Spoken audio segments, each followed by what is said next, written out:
Hello and welcome to my channel.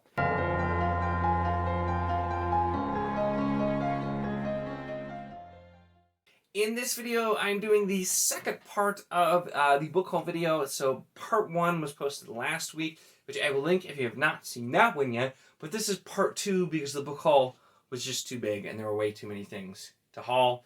And so I needed to cut it into two. So with no further ado, let's jump into part two of the book haul.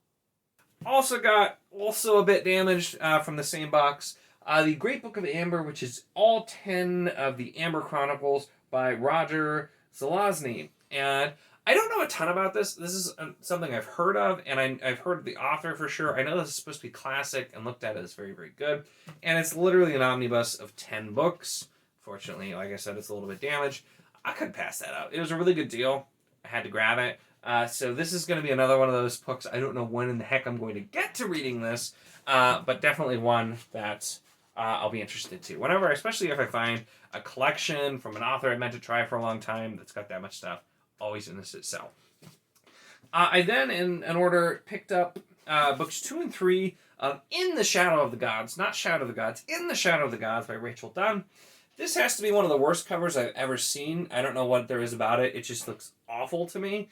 Very, very awful to me. This one's fine. I have no problems with this one. But I already had the first books. I got books 2 and 3, which is also a bad habit of mine in case I don't end up liking it. Because I've had that happen before. But I like to, if I can get a good deal, like I find multiples in a series either at a store for cheap or like on Book Outlet. I always like to get them just so that I have them. So then we have The Bard's Blade by Brian Anderson. I got this on Book Outlet, but what makes me laugh is I don't know where specifically it came from. There's a sticker saying that Max recommended this. So this was obviously in a bookstore, and Max recommended it, but nobody bought it, and it ended up with Book Outlet. So Max, I'm sorry that nobody wanted to buy the book you recommended, but I'm taking your recommendation, even though I had no idea that sticker would be on it.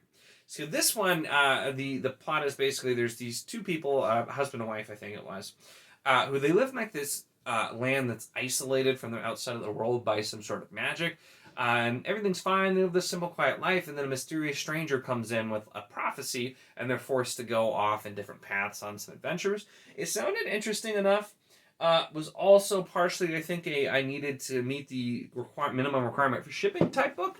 But since Max recommended it when it was at the bookstore, I feel a lot better about the purchase. So decided to get it.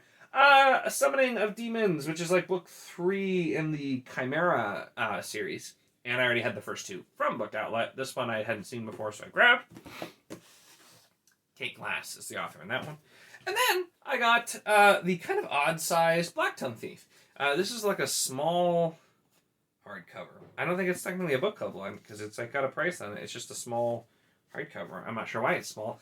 But I read this. I got an e-arc of it back before it came out.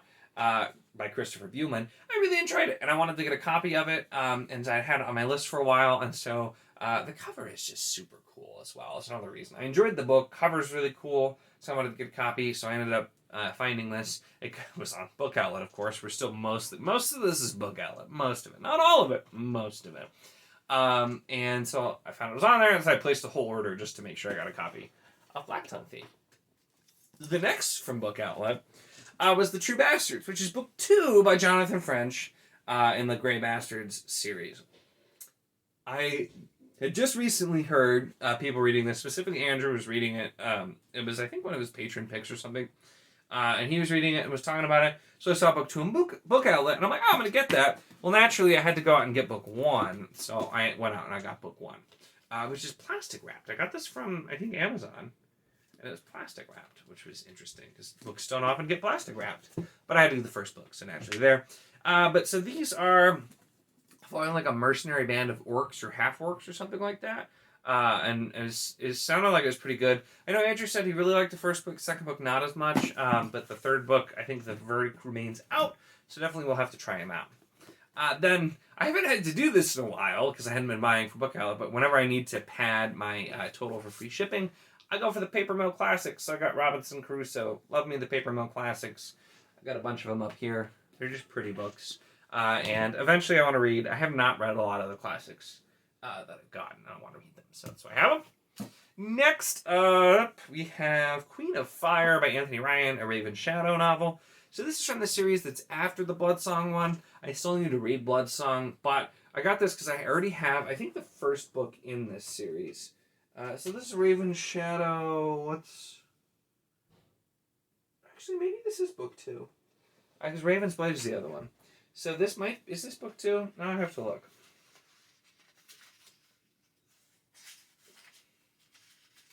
It doesn't, you're not going to tell me? Bloodsong, Tower Lord, Queen of Fire. It's book 3. Okay, it's book 3. So apparently I will have to get Tower Lord at some point, but I already had Bloodsong. So I have book 3, and I have book one of the other, like 2 of its other series. Just an author I've heard a lot of good things about, so when I saw the books, wanted to make sure to get them.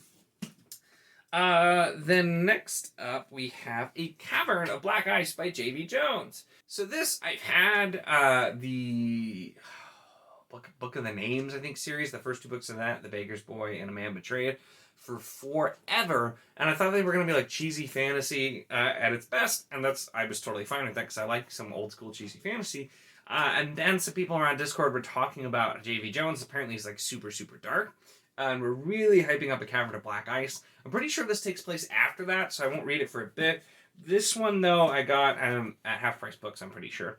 And it was this nice hardcover, and I could not pass it up. J.V. Jones is another one of those authors I have been meaning to read for quite some time. Like I said, I've had a couple of the other books for a long, long time, for many years. So definitely was an easy buy. Ooh, almost dropped it. That was dangerous. All right, so we have next A Sword Named Truth, which is Rise of the Alliance, book 1 by Sherwood Smith.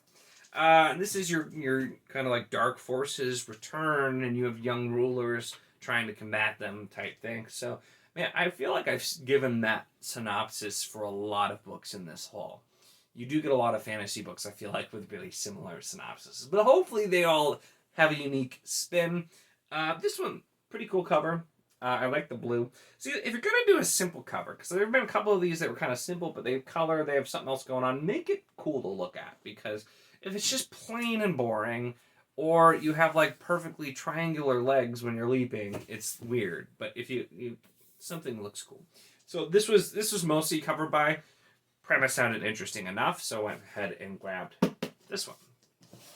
So next up, continuing my quest to buy sequels to books I still haven't read, we have The House of Always by Jen Lyons.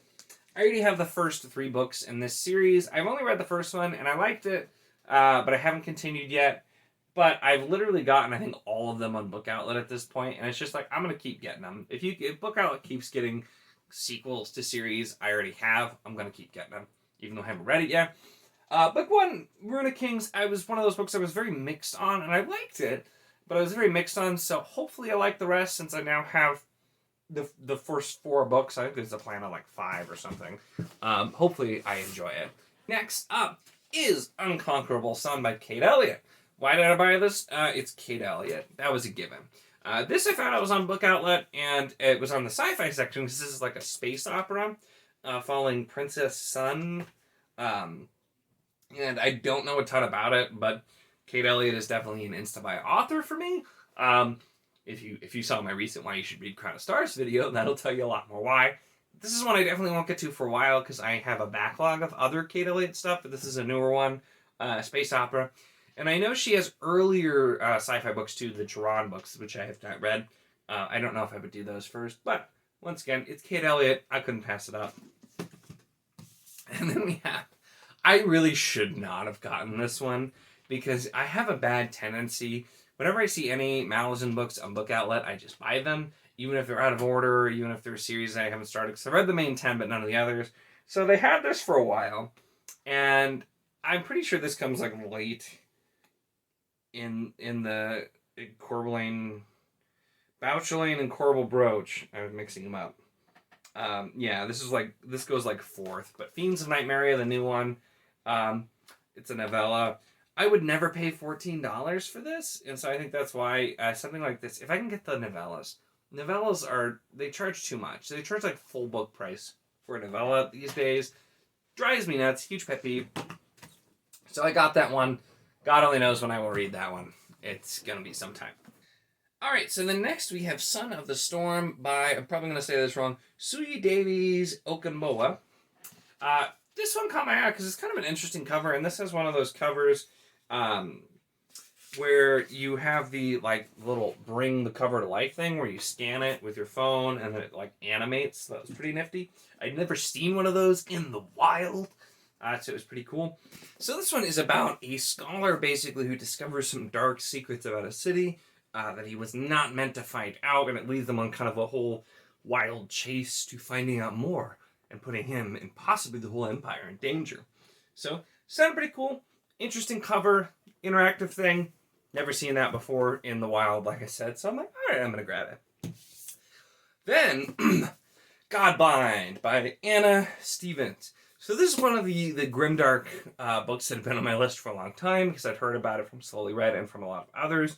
And I feel like books like this, because these last ones are all books I got at half-price books, and I feel like they're things I've actually, I just don't see as much, where they're like nicer hardcovers of newer books that I've heard of, at least, because a couple of these I've heard of. But this one is like these banished gods are returning, and they're in a fury. And I've heard good things about this, so it's one I was really interested to try. And so finding it was, I thought, pretty good luck. We have another different one. Upon a Burning Throne, The Burnt Empire Saga, Book 1 by Ashok Banker. And this one is, you guessed it, the Emperor dies. The Empire is in turmoil. It's like it's like the heirs, basically, they have to go through some magical trial or something in order to take the throne. But then there's a neighboring area that declares war because they're saying that somebody from them should take power, and so that kind of thing. Also, interesting cover, and sounded like it. Like I said, that premise seems to be so many different fantasy books, but I'm hoping they'll all have their own twists to it. But sounded generally interesting, looked kind of cool, so grab that one, and then finally, I grabbed Project Hail Mary by Andy Weir because I've never read an Andy Weir book. I don't do a ton of sci-fi, and everybody's been talking about this. I know The Martian or some of the, Artemis or some of the other ones, people debate on which ones they like the most. But I found this. It was a half-price book, nice new hardcover. I'm like, sure, why not? I will grab it. Try to give this a read at some point. It looks like it'd be longer than it is, but it's not that long. So just one that I've needed to try for some time. Alright, that is the end of part 2 of this very large book haul. I'm hoping to not have another one for quite some time, because I need to stop buying books again. I was doing so good for a while, and then I crashed and burned. A good chunk were gifts. That's partially my excuse. But anyway, I definitely, hopefully, won't buy too many more books. Although, of course, I'm sure that I will. But, once again, let me know in the comments if you have read any of the books I've talked about, or if you're wanting to read any of the books I've talked about. Always interesting to hear people's thoughts. Of course, give the video a like if you enjoyed it, and check the link in the description for the Wizardly Duo Discord if you want to chat about any of these books, any other books, anything at all. Always a lot of fun there, and we would love to have you. And of course, if you enjoy my content, make sure to subscribe.